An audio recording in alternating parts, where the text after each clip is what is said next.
Hi friends, welcome back to my channel. ಇವತ್ತು ನೋಡ್ರಿ ನಾನು ನಮ್ಮ ಗದಗ ಸ್ಪೆಷಲ್ ಆದಂಥ ಪೂರಿ ಮತ್ತು ಬಟಿಗೇರಿ ಚಟ್ನಿನ ಮಾಡೋದನ್ನು ತೋರಿಸ್ತಾ ಇದ್ದೀನಿ.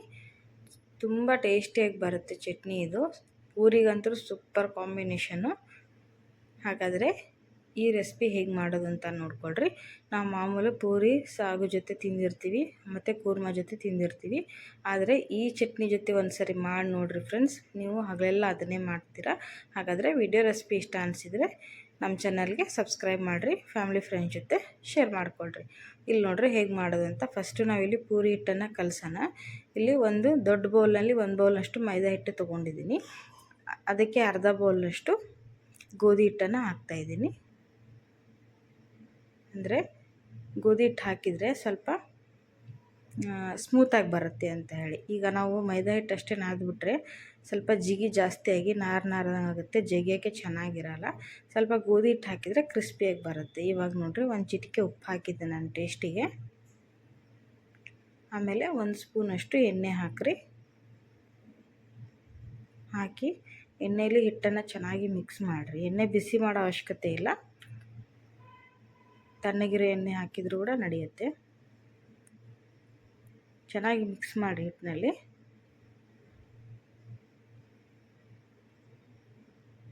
ಮಿಕ್ಸ್ ಮಾಡಿ ಇವಾಗ ನಾವು ಪೂರಿ ಹಿಟ್ಟನ್ನು ಹೇಗೆ ನಾದ್ತೀವೋ ಅದೇ ಥರ ನಾದ್ಕೊಳ್ರಿ. ನೀವು ಕೂಡ ಚಪಾತಿ ಹಿಟ್ಟಿಗಿಂತ ಸ್ವಲ್ಪ ಗಟ್ಟಿ ಇರಬೇಕು ಪೂರಿ, ಅಂದರೆ ಚೆನ್ನಾಗಿ ಬರುತ್ತೆ. ನೋಡಿರಿ ಈ ಥರ ನಾದ್ಕೊಳ್ರಿ. ನಾದಿಂದ ಒಂದು 10 ನಿಮಿಷ ಇಟ್ಟು ಇಲ್ಲಿ ಚಟ್ನಿಗೆ ಏನಂದರೆ ಹುರ್ಗಡ್ಲೆ ಹಿಟ್ಟನ್ನು ತೊಗೊಂಡಿದ್ದೀನಿ. ಅಂದರೆ ಪುಟಾಣಿ ಇರುತ್ತಲ್ಲ, ಒಂದು ಮಿಕ್ಸರ್ ಹಾಕಿ ತೊಗೊಂಡಿದ್ದೀನಿ. 1 ಉಳ್ಳಾಗಡ್ಡಿ ಮತ್ತು ಹಸಿಮೆಣಸಿನ್ಕಾಯಿ, ಕರಿಬೇವು, ಕೊತ್ತಂಬರಿ ಸೊಪ್ಪನ್ನು ತೊಗೊಂಡಿದ್ದೀನಿ ಕಟ್ ಮಾಡಿ. ಉಳ್ಳಾಗಡ್ಡಿನ ಆದಷ್ಟು ಸಣ್ಣಗೆ ಹೆಚ್ಚಿಕೊಳ್ರಿ. ಇಲ್ಲಿ ಕಡಾಯಿ ಬಿಸಿ ಮಾಡೋಕೆ ಇಟ್ಟಿದ್ದೀನಿ. 1 ಸ್ಪೂನಷ್ಟು ಎಣ್ಣೆ ಹಾಕಿ, ಎಣ್ಣೆ ಬಿಸಿ ಆಗಲಿ. ಈ ಚಟ್ನಿ ಮಾಡೋದು ತುಂಬ ಈಸಿ, ಆಮೇಲೆ ಬೇಗನೆ ಆಗುತ್ತೆ ಇದು. ನೋಡಿರಿ ಎಣ್ಣೆ ಕಾದಿದೆ. ಒಂದು ಅರ್ಧ ಸ್ಪೂನಷ್ಟು ಸಾಸಿವೆ ಹಾಕಿ, ಆಮೇಲೆ ಜೀರಿಗೆ ಹಾಕಿರಿ. ಜೀರಿಗೆ ಸಾಸಿವೆ ಚೆನ್ನಾಗಿ ಸಿಡಿಲಿ. ಇವಾಗ ನೋಡಿರಿ ನಾವು ಹೆಚ್ಚಿ ತೊಗೊಂಬಂದಂಥ ಉಳ್ಳಾಗಡ್ಡಿ, ಹಸಿಮೆಣಸಿನ್ಕಾಯಿ ಮತ್ತು ಒಗ್ಗರಣೆಗೆ ಸ್ವಲ್ಪ ಕರಿಬೇವನ್ನು ಹಾಕ್ತಾಯಿದ್ದೀನಿ. ಹಾಕಿ ಉಳ್ಳಾಗಡ್ಡಿ ಚೆನ್ನಾಗಿ ಫ್ರೈ ಆಗೋವರೆಗೂ 1 ನಿಮಿಷ ಫ್ರೈ ಮಾಡಿರಿ. ಹಿಂಗೆ ನೋಡಿ ಚೆನ್ನಾಗಿ ಮಿಕ್ಸ್ ಮಾಡಿ ಫ್ರೈ ಮಾಡಿರಿ.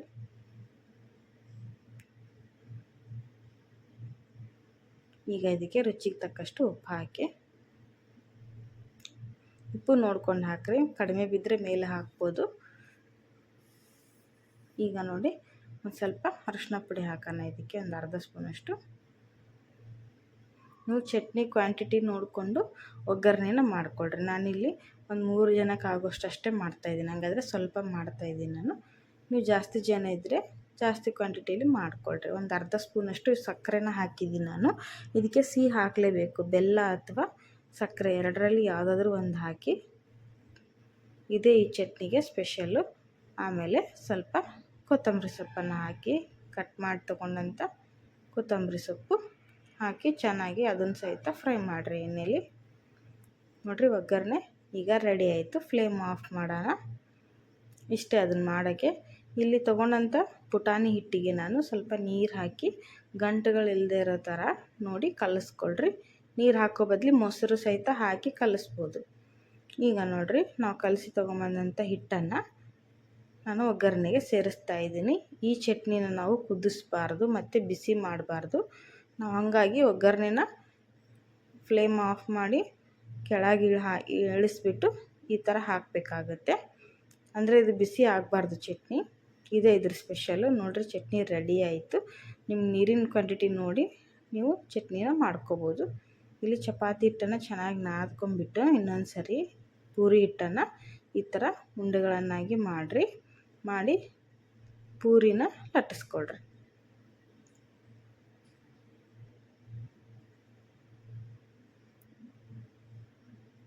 ಹಿಟ್ಟು ಹಚ್ಚಾದ್ರೆ ಲಟ್ಟಿಸ್ಕೊಳ್ರಿ, ಎಣ್ಣೆ ಹಚ್ಚಾದ್ರೆ ಲಟ್ಟಿಸ್ಕೊಳ್ರಿ, ಚೆನ್ನಾಗಿ ಬರುತ್ತೆ ಪೂರಿ.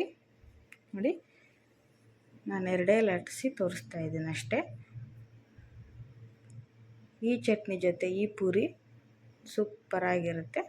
ನಾವು ಈ ಚಟ್ನಿ ಪೂರಿ ಜೊತೆ ಇದನ್ನೇ ಮಾಡೋದು, ಬೇಗನೆ ಆಗುತ್ತೆ. ಆಮೇಲೆ ಸೂಪರ್ ಕಾಂಬಿನೇಷನ್ ಇರುತ್ತೆ. ಅದ್ರ ಜೊತೆ ಯಾವುದೇ ಮಸಾಲೆಯ ಅವಶ್ಯಕತೆ ಇರೋಲ್ಲ, ರುಬ್ಬೋ ಅವಶ್ಯಕತೆ ಇರೋದಿಲ್ಲ, ಬೇಗನೆ ಆಗುತ್ತೆ. ಇವಾಗ ನೋಡಿರಿ, ಕಡಾಯಿ ಬಿಸಿ ಮಾಡಿ ಪೂರಿ ಕರಿಯೋದಕ್ಕೆ ಬೇಕಾದಷ್ಟು ಎಣ್ಣೆನ ಹಾಕ್ತಾಯಿದ್ದೀನಿ ನಾನು. ಇವಾಗ ಎಲ್ಲ ಪೂರಿಗಳನ್ನು ನೋಡಿರಿ ಲಟ್ಟಿಸ್ಕೊಂಡು ತಗೊಂಡು ಬಂದಿದ್ದೀನಿ. ಈಗ ಇದನ್ನು ಒಂದೊಂದೇ ಹಾಕಿ ಕರಿಯೋಣ ಎಣ್ಣೆಗೆ. ಎಣ್ಣೆ ಚೆನ್ನಾಗಿ ಬಿಸಿ ಆಗಲಿ. ಬಿಸಿ ಆದಮೇಲೆ ಹಾಕಿರಿ, ಆವಾಗ ಚೆನ್ನಾಗಿ ಉಬ್ಬಿ ಬರುತ್ತೆ ಪೂರಿಗಳು. ಹಿಟ್ಟನ್ನು ನಾನು ಹೇಳಿದ್ನಲ್ಲ ಅದೇ ರೀತಿ ನಾದ್ಕೊಳ್ರಿ, ಅಂದರೆ ಪೂರಿ ಚೆನ್ನಾಗಿ ಉಬ್ಬಿ ಬರುತ್ತೆ ನೋಡಿರಿ. ಈಗ ಒಂದು ಪೂರಿ ಹಾಕಿದ್ದೀನಿ ನಾನು. ಸ್ವಲ್ಪ ಬಿಸಿ ಎಣ್ಣೆನ ಸೌಟಿಂದ ಈ ಥರ ಮೇಲೆ ಹಾಕ್ತಾ ಹೋಗ್ರಿ. ನೋಡಿ, ಕೆಳಗಡೆಯಿಂದನೂ ಬೇಯುತ್ತೆ ಪೂರಿ, ಮೇಲ್ಗಡೆಯಿಂದನೂ ಬೇಯುತ್ತೆ. ಆಮೇಲೆ ಈಸಿಯಾಗಿ ಉಬ್ಬಿಕೊಂಡು ಬರುತ್ತೆ ನೋಡಿರಿ, ಹೇಗೂ ಬಲೂನ್ ಥರ ಉಬ್ಬಿ ಬರ್ತಿದ್ದಾವೆ ಅಂಥೇಳಿ.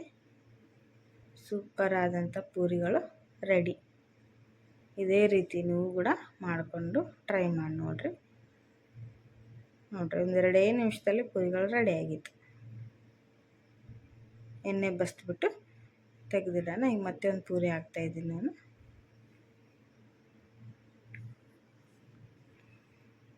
ಹಿಟ್ಟು ಒಂದು 10 ನಿಮಿಷ ಚೆನ್ನಾಗಿ ನೆನೆದ್ಬಿಟ್ರೆ ಪೂರಿಗಳು ಚೆನ್ನಾಗಿ ಬರುತ್ತೆ. ಹಿಟ್ಟು ಹದವಾಗಿರಬೇಕು ಫಸ್ಟ್. ನೋಡಿರಿ, ಒಂದು ಸ್ವಲ್ಪ ಗೋಧಿ ಹಿಟ್ಟು ಹಾಕ್ಕೊಂಬಿಟ್ರೆ ಚೆನ್ನಾಗಿ ಬರುತ್ತೆ ಸಾಫ್ಟಾಗಿ. ಚಪಾತಿ ಹಿಟ್ಟಿರುತ್ತಲ್ವ ಅದನ್ನು ಹಾಕಿ ನಾದ್ಕೋಬೇಕು, ಚೆನ್ನಾಗಿ ಬರುತ್ತೆ ನೋಡಿರಿ. ಇದು ಕೂಡ ಬಲೂನ್ ಥರ ಸೂಪರಾಗಿ ಕ್ರಿಸ್ಪಿಯಾಗಿ ಉಬ್ಬಿ ಬರ್ತಾಯಿದ್ದಾವೆ. ಒಂದು ಪೂರಿನೂ ಮಿಸ್ ಆಗೋ ಚಾನ್ಸನೇ ಇಲ್ಲ. ಎಲ್ಲ ಪೂರಿಗಳು ಚೆನ್ನಾಗಿ ರೆಡಿಯಾಗಿದೆ. ಈಗ ನೋಡಿರಿ, ಇಲ್ಲಿ ಚಟ್ನಿ ನಾನು ಸರ್ವ್ ಮಾಡಿದ್ದೀನಿ. ಇದು ಸ್ವಲ್ಪ ನೀರೇ ಇರಬೇಕು, ತುಂಬ ಗಟ್ಟಿಯಾದರೆ ತಿನ್ನೋಕ್ಕೆ ಚೆನ್ನಾಗಿರಲ್ಲ. ಈ ಹದಕ್ಕೆ ಇರಬೇಕು ನೋಡಿರಿ. ಎಷ್ಟು ಕಲರ್ಫುಲ್ಲಾಗಿ ಕಾಣಿಸಿದೆ, ಅಷ್ಟೇ ಸಖತ್ತು ಟೇಸ್ಟಿಯಾಗಿರುತ್ತೆ ಇದು. ನೋಡಿ ಹೇಗೆ ಬಂದಿದೆ ಅಂಥೇಳಿ. ಇಲ್ಲಿ ನಾನು ಸರ್ವ್ ಮಾಡ್ತಾಯಿದ್ದೀನಿ ನೋಡಿರಿ, ಪೂರಿಗಳು ಮತ್ತು ಬೆಟಗೇರಿ ಚಟ್ನಿನ.